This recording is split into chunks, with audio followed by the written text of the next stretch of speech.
여러분, 우리는 모두가 사랑하는 가족, 친구, 그리고 성도들과 함께 살아갑니다. 그러나 함께 살아간다는 것이 언제나 쉬운 일은 아닙니다. 아무리 좋은 공동체라고 한다 할지라도 생각이 다르고 입장이 다르기 때문에 우리는 갈등을 겪곤 합니다. 교회도 마찬가지입니다. 우리가 하나님을 사랑하고 예수님을 따르기 위해 모였지만 때로는 의견 차이로 인해서 마음이 멀어질 때도 있습니다. 오늘 본문의 말씀을 보면 사도 바울이 두 사람의 여성 리더들의 실명을 언급하면서 너희들은 같은 마음을 품으라 이렇게 권면하고 있습니다. 그는 단순히 외적인 화해나 타협을 말하는 것이 아닙니다. 그리스도 안에서 복음을 위해 함께 수고한 사람들로서 하나님의 마음을 품는 것, 그것이 진정한 일체이고 공동체의 힘이라고 말씀합니다. 오늘 우리가 말씀을 통해 갈등을 복음적으로 어떻게 바라봐야 하는지, 그리고 우리가 어떻게 하면 같은 마음을 품을 수 있는지 말씀을 통해서 은혜를 나누기를 원합니다. 사도 바울은 주 안에서 같은 마음을 품으라 이렇게 말하면서 이제 빌립보 교회의 성도들을 향한 그의 사랑의 마음이 여실히 잘 드러남을 우리가 볼 수 있습니다. 여러분 1절을 한번 다시 보십시오. 1절 제가 읽습니다.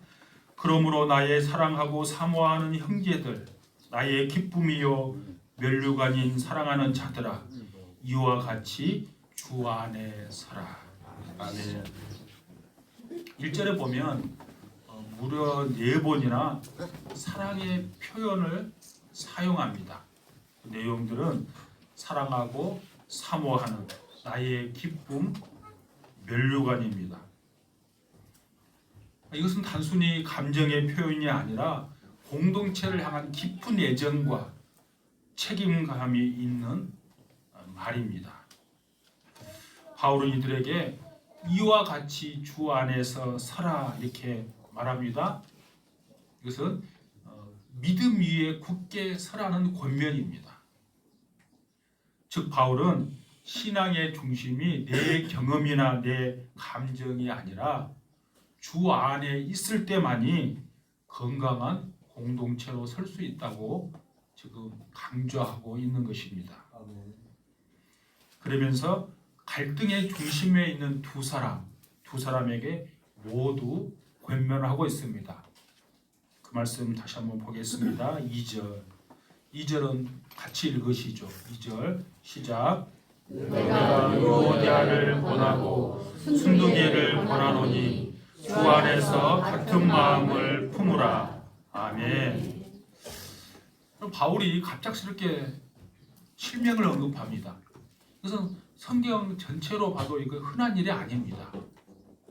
두 여성 리더 유오디아와 순두개가 지금 갈등 상황에 있는데 이름을 언급한 이유는 개인의 갈등의 문제가 아니라 교회 전체에 안 좋은 영향을 주기 때문에 지금 바울이 실명까지 언급하는 거예요. 그리고 권하고 권하노니 바울은 두 사람에게 똑같은 말로 권면을 하고 있습니다. 여러분 권하다는 그 원어의 뜻은 광곡하게 권하다, 또 부드럽고 사랑으로 요청한다 이런 뜻이에요. 그러니까 바울은 강압적으로 명령하는 것이 아니라 서로 사랑의 마음으로 화해할 것을 요청하고 있습니다. 그렇다면 두 사람이 완전히 같은 성향과 같은 생각을 가질 수 없는데 어떻게 같은 마음을 품을 수 있을까요? 이게 힌트가 있어요. 그 힌트는 오늘 본문에 보니까 주 안에서 그랬어요. 그러니까 서로의 차이나 상처를 넘어서 예수 그리스도의 복음과 십자가를 더 우선에 두라는 말입니다. 그러니까 우리가 다른 사람의 차이, 다른 사람의 상처, 내가 받는 상처 이거 생각하면 갈등 해결하지 못해요. 그거에 앞서서 예수 그리스도의 그 복음, 그 십자가를 우선에 두면 갈등을 해결할 수 있다는 거예요. 예수님께서도 요한복음 17장에서 제자들을 위해서 기도하실 때 이렇게 기도했어요. 아버지여, 저희로 하나가 되게 하옵소서. 이 하나됨은 감정의 일치가 아니라 믿음의 중심이 하나가 되는 것입니다. 여러분, 갈등은 개인의 문제가 아니라 공동체의 문제입니다. 여러분 3절을 보십시오. 3절 보면 또 참으로 나와 명예를 같이 한 내게 구하노니 복음에 나와 함께 힘쓰던 저 여인들을 돕고 그랬어요. 그러니까 바울은 제3자에게 중재와 도움을 요청하고 있습니다. 나와 명예를 같이 한 자 그랬는데요. 누군지를 구체적으로 잘 몰라요. 근데 아마 빌립보 교회에서 아마 존경받는 리더일 것입니다.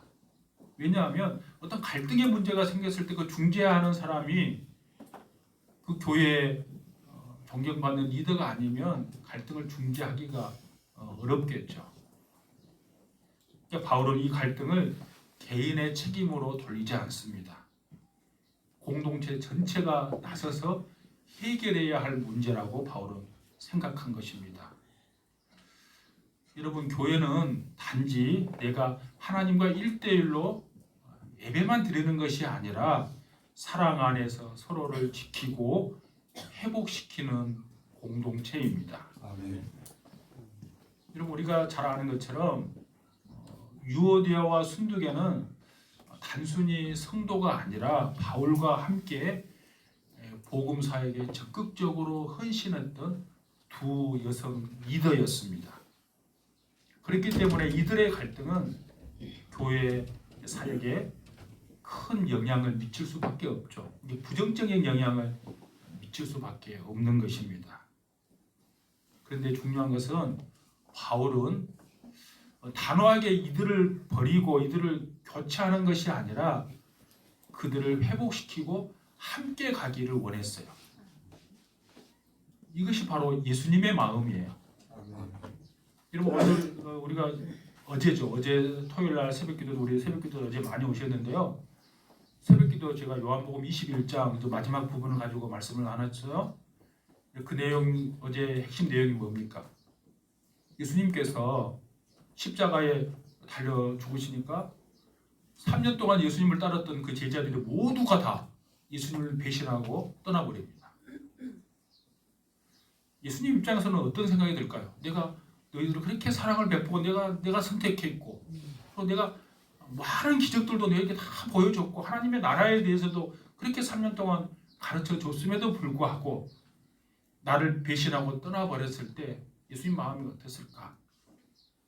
부활하신 다음에 다른 사람을 선택해서 하나님의 나라의 일꾼으로 세울 수 있잖아요. 근데 예수님은 그렇게 하지 않아요. 배신하고 떠나버렸던 그들을 우리가 보았던 것처럼 한 사람 한 사람을 찾아갑니다. 그리고 그들을 회복시키고 그들을 다시 하나님의 나라의 일꾼으로 세웁니다. 그 예수님의 마음을 지금 사도 바울은 그대로 하는 거예요.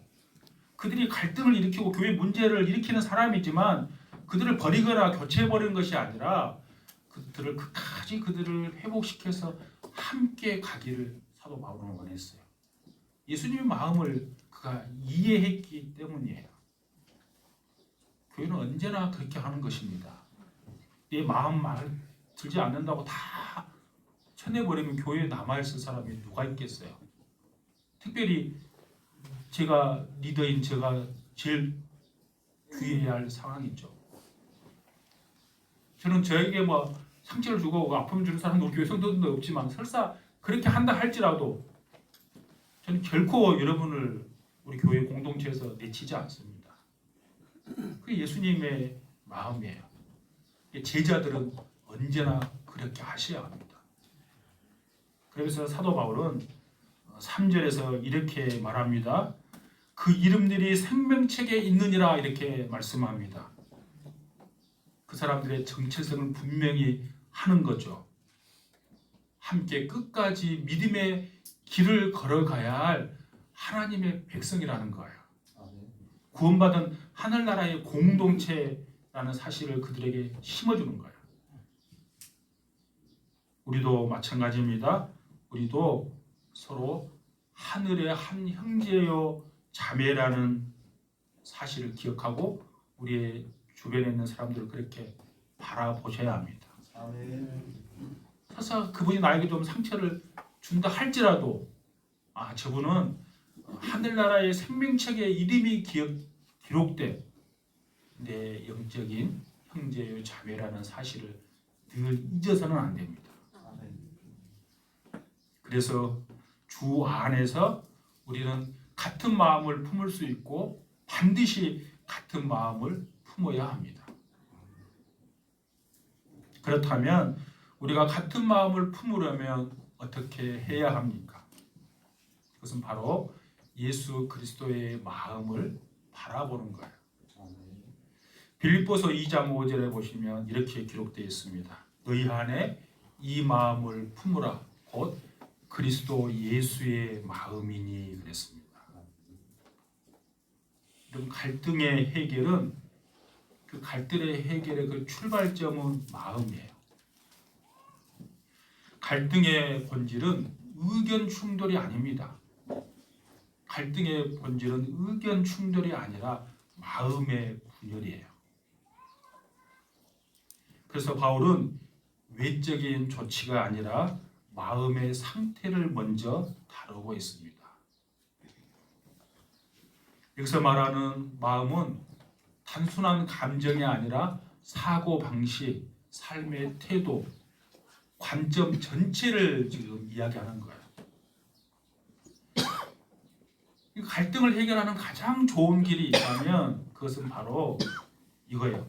예수님의 관점, 예수님의 태도, 그것을 내 마음에 심는 거예요. 예수님의 마음이 우리에게 없이는 여러분 갈등 해결할 수 없어요. 여러분 우리가 나에게 상처를 준 사람을 어떻게 여러분 사랑으로 대할 수 있다는 말입니까? 예수님의 그 마음이 내게 심겨져 있지 않으면 나에게 상처 준 사람을 저도 그렇고 여러분도 결코 사랑할 수 없어요.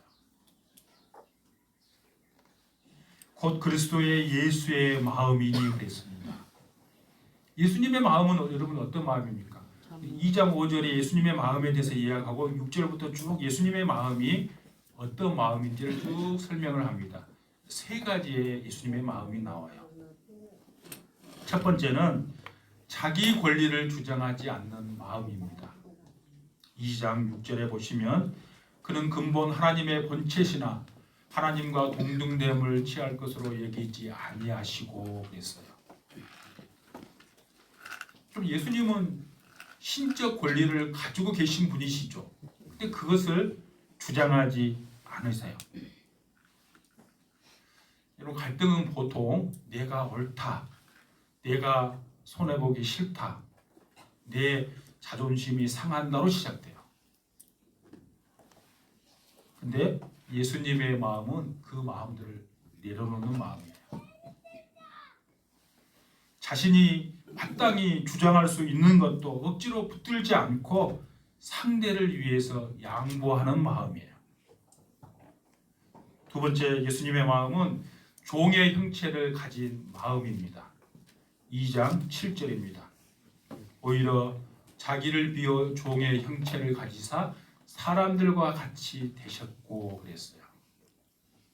예수님의 마음은 자기를 비우는 마음입니다. 즉 겸손한 마음입니다.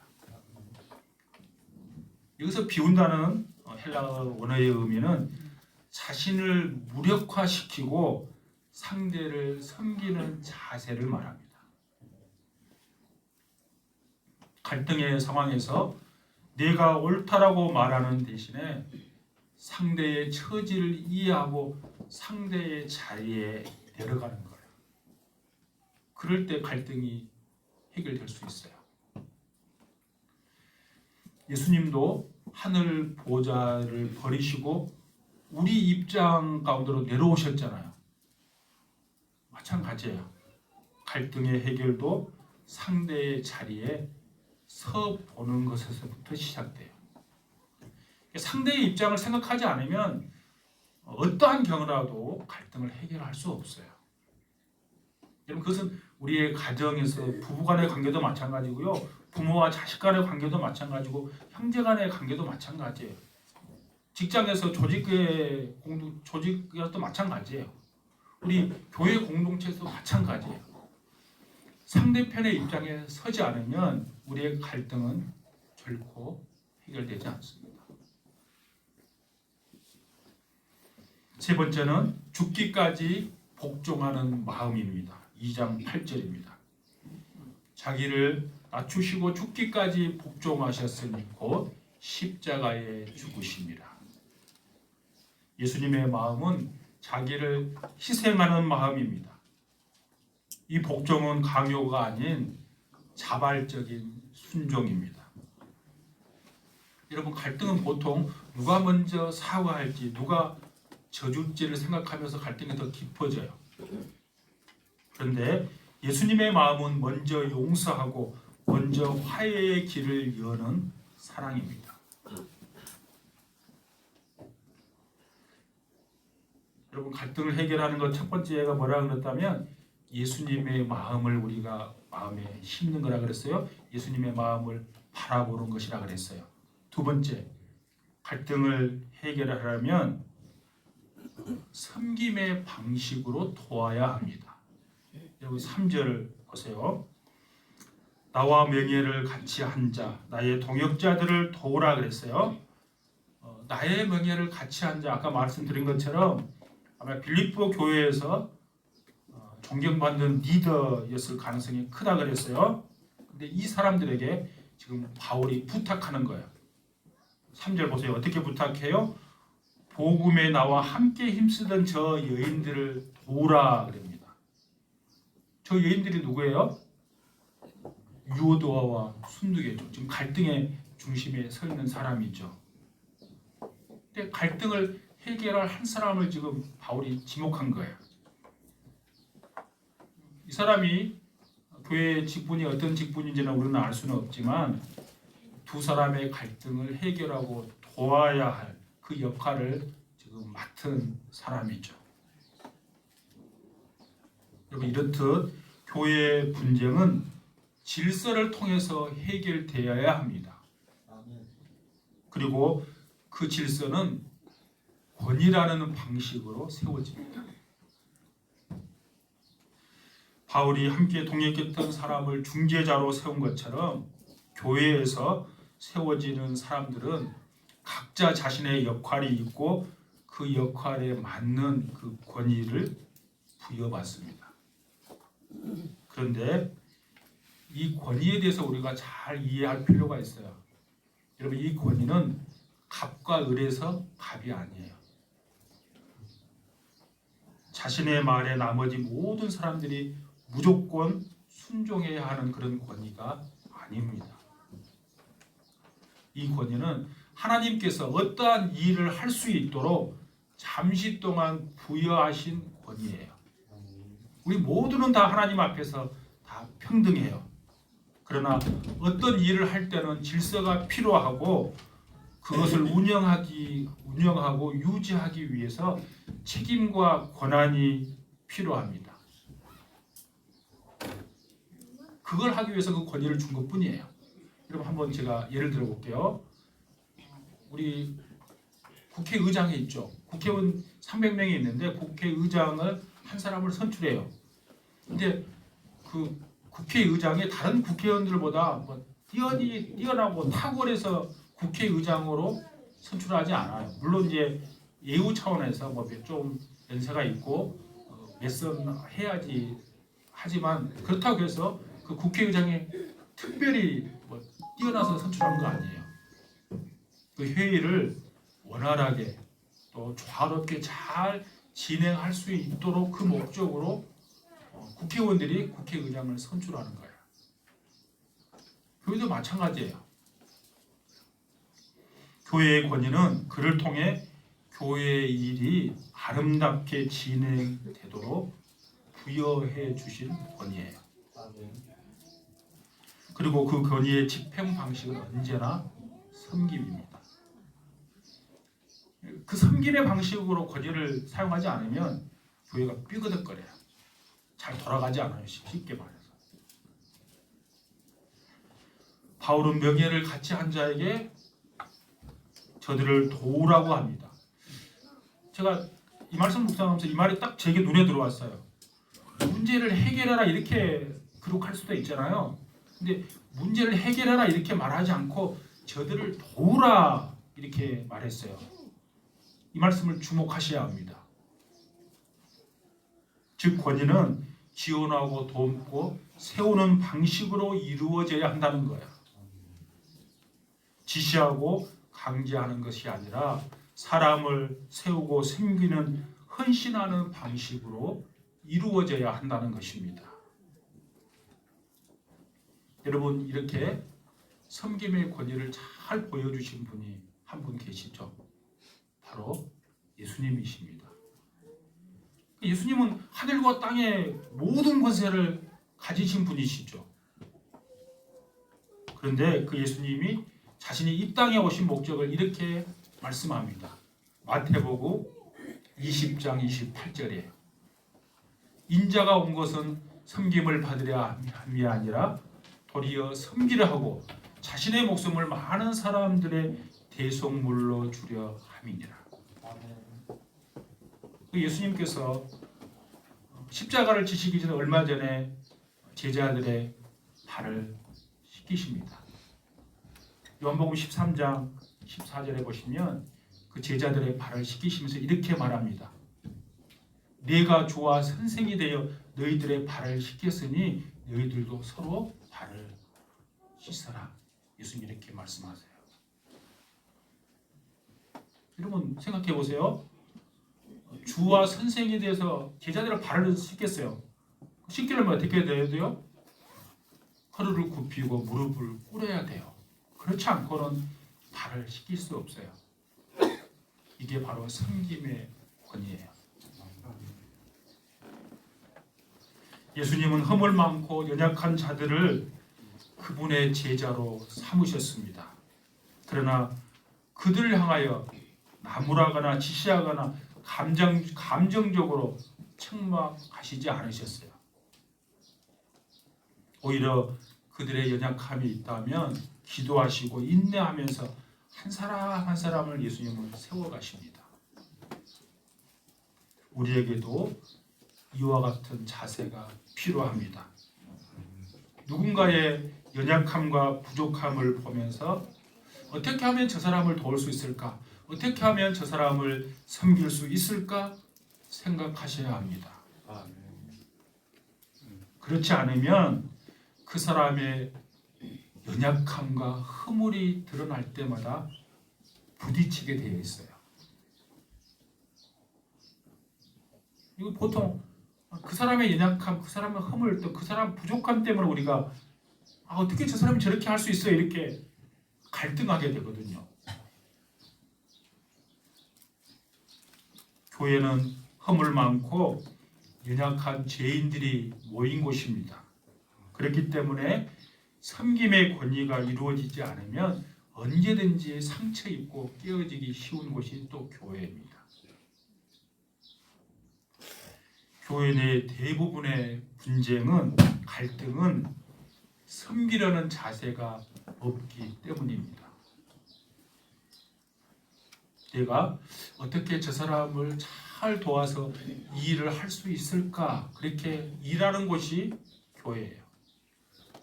교회는 내가 주목받는 곳이 아니에요. 상대편을 잘 도와서 그 일을 이루어가는 그 공동체가 교회예요.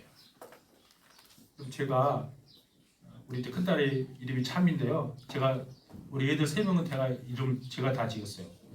찬미를 이름 지어놓고 둘째 아들이 성찬이가 태어났는데 이름을 짓기 전에 태어나고 나서 이름을 뭐라고 지을까 제가 이제 기도하다가 오늘 이 본문하고 조금 연관이 돼요.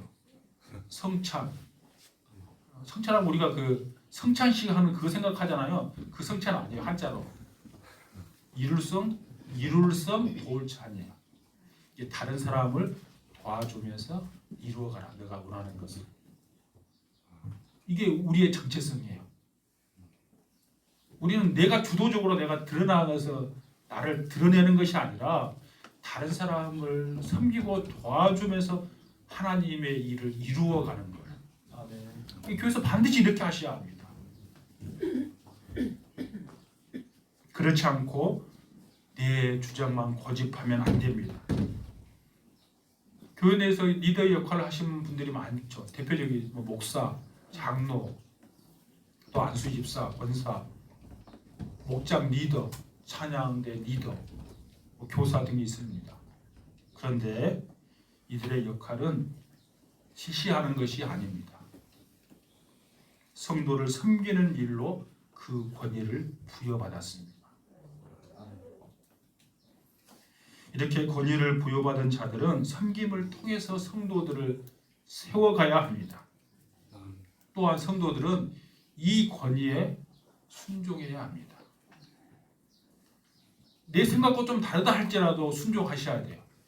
왜냐하면 교회 전체적인 유익을 위해서 순종하는 것이 마땅한 태도예요. 그리고 이 사도 바울이 지금 빌립보 교회에 감옥에서 편지를 썼잖아요. 편지를 전해줬을 거예요. 편지를 받아들고 아마 읽었을 거예요. 근데 바울과 멍에를 같이 한 자는 어떻게 했을까요? 그들을 도우려는 책임감을 강하게 느꼈겠죠.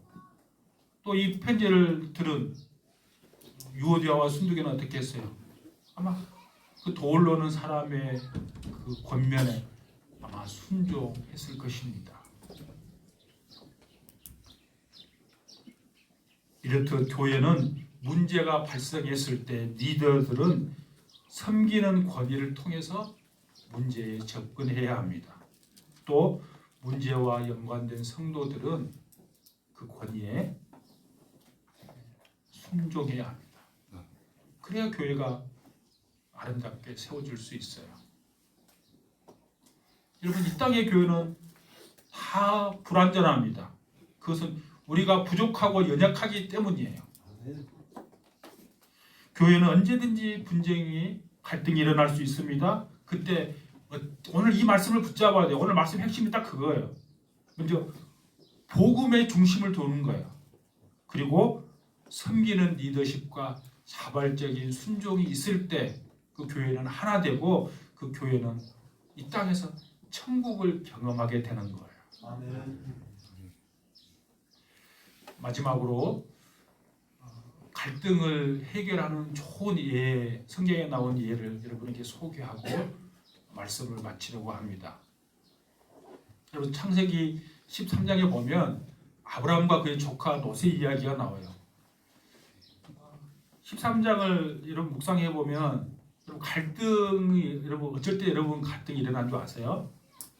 가정도 그렇고요, 교회 공동체도 그렇고 마찬가지예요. 갈등은 막 가난하고 힘들 때 갈등 잘 안 일어나요. 왜냐하면 그거 문제 자꾸 해결하려고 노력하기 때문에 서로가 서로를 불쌍히 여기고 긍휼히 바라봐요. 그리고 그 일에 집중하기 때문에 갈등이 안 일어나요. 갈등은 언제 일어나는가 하면 좀 더 많아지고 풍성해질 때, 교회 공동체로 예를 들면 성도들이 점점 부흥하고 교회 예산도 막 늘어나고 돈도 좀 풍성할 때, 그때 갈등이 일어나요. 창세기 13장이 그래요. 아브라함과 롯의 갈등이 언제 일어났는가 하면 가축들이 막 불어나기 시작하고 목자들도 늘어나고 많이 이제 점점 흔히 말하면 흥황한 거예요. 그때 갈등이 일어났을 때 아브라함이 이렇게 이야기합니다. 롯에게, 너와 나는 친족이 아니냐? 너나 나나 내 목자나 내 목자나 우리가 다투게 하지 말자. 아브라함 그렇게 이야기해요. 그러면서 아브라함이 삼촌이잖아요. 삼촌으로서 믿음의 사람으로서 아브라함이 먼저 양보를 합니다. 이렇게 이야기합니다. 내가 자하면 내가 우하고 내가 우하면 내가 자하리라. 아브라함은 자기 충분히 삼촌으로서 자신의 권리를 주장할 수 있었죠. 그만한 위치에 있었어요. 근데 아브라함은 모든 걸 다 내려놔요. 그러니까 자기 것을 주장한 것이 아니라 관계를 선택하고 하나됨을 아브라함은 선택했어요. 이게 중요합니다. 근데 하나님은 어떻게 해요? 아브라함에게 더 큰 복을 주시죠. 그것이 계기가 돼서 아브라함을 하나님 더 축복해요. 이제 아브라함은 안 좋은 쪽을 선택해서 결국 롯이 보고 저기가 훨씬 더 좋은 곳으로 생각하고 그걸 선택하고 가거든요. 근데 하나님은 그 아브라함의 그 모습을 보고 기뻐하셨어요. 그리고 아브라함에게 훨씬 더 큰 복을 내려주신 것을 우리는 성경을 통해서 이미 알아요. 여러분, 아브라함처럼 내가 조금 더 양보하고 한 발짝 물러설 때마다 우리가 관계가 지켜지는 거예요. 그 순간 손해 같이 보일지라도 하나님은 그 모습을 보고 축복으로 인도하실 줄로 믿습니다. 여러분, 같은 마음을 품으라 이 말은 생각을 똑같이 하라는 말이 아닙니다.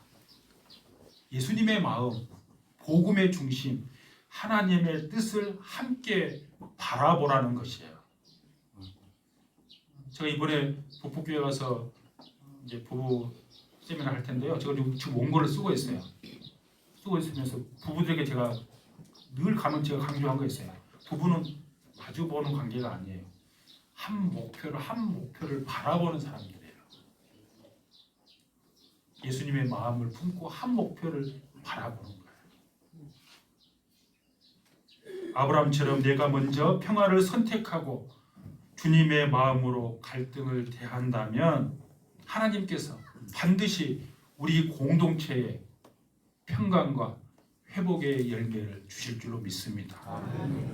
우리 백조교회가 주님 안에서 한 마음으로 같은 사랑을 품고 그리스도의 향기를 세상에 널리 전하는 아름다운 공동체가 될 수 있기를 주님의 이름으로 축복합니다.